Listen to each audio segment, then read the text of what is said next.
Hi, நான் Siva aesthetic இன்ஸ்டியூட்டில் இப்போ புதுசாக ஜாயின் பண்ணியிருக்கேன். என் பேர் மாலதி. நான் வந்து 10th தான் படிச்சிருக்கேன். நான் மேரேஜுக்கு அப்புறம் படிக்கலாமா வேணாமான்னு ஒரு யோசனையில் இருந்தேன். இது எனக்கு பியூட்டிஷியன் வருமா வராதாங்கிறது எனக்கு தெரியாது. நானும் ஒரு வில்லேஜ்லேருந்து தான் வரேன். நான் ஃபஸ்ட்டு ஜாயின் பண்ணும்போது எனக்கு ரொம்ப படபடப்பாக இருந்துச்சு. மேம் இப்படி இருக்கிறாங்க, அவங்க நாலேஜாக இருக்கிறாங்க, அவங்க வேறு மாதிரி இருக்கிறாங்க, நம்ம இப்படி தமிழில் எழுதிட்டுருக்குறோம் படிச்சுட்ருக்குறோம். எனக்கு ரொம்ப கஷ்டமாக இருந்தது. ஆனால் ஃபஸ்ட்டு டே முடிஞ்சு நான் அடுத்த டே கிளாஸ்க்கு வரும்போது என்கிட்ட அவங்க நல்லா சோசியலாக பழகினாங்க. என்ன ஏதுன்னு கேட்டாங்க. புரியலன்னா உங்களுக்கு நான் தமிழ் இங்கிலீஷில் வரதை கூட நான் தமிழை கீழே அண்டர்லைன் பண்ணி கொடுக்குறேன்னு சொல்லியிருக்காங்க.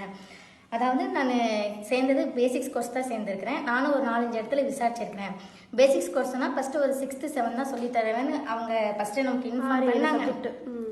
மேம் வந்துட்டு நான் இங்கே வந்ததுமே ஃபஸ்ட்டு நான் பேசிக்ஸ் சேரணும்னு சொல்லும் போதே அவங்க டைரி அவங்க நோட்டை எல்லாத்தையும் எடுத்து காமிச்சாங்க. அவங்க ரெக்கார்டெல்லாம் எனக்கு எடுத்து காட்டினாங்க. அப்படி காட்டும்போது ஃபஸ்ட்டு எனக்கு அந்த பேசிக்ஸில் எனக்கு 26 கோர்ஸ் கொடுத்துருக்காங்க. அட்வான்ஸ்னால் நம்ம 46 கோர்ஸ் வருங்க. உங்களுக்கு எது விருப்பம்னு கேட்டாங்க. நான் இப்போதைக்கு பேசிக்ஸில் மட்டும் சேரலாம், ரொம்ப பதட்டமாக இருக்குது, ஃபஸ்ட்டு நமக்கு இது வருதான் நம்ம ட்ரை பண்ணுவோம், அதுக்கப்புறம் வேணால் கற்றுக்கலாம்னு சொல்லிட்டு மேம் கிட்ட சொன்னேன். உங்களுக்கு அதெல்லாம் எதுவும் பிரச்சனை இல்லைங்க, நான் சொல்லித்தரேன்னு சொன்னாங்க. ஆனால் இப்போ நான் வந்து சேர்ந்ததுக்கப்புறம் இப்போ கிளாஸ் நான் அட்டன் பண்ணிட்டு இருக்கும்போதே அட்வான்ஸையும் சேர்த்து எனக்கு சொல்லி கொடுத்துட்றாங்க. இது இப்படி தான் வரும், அப்படி தான்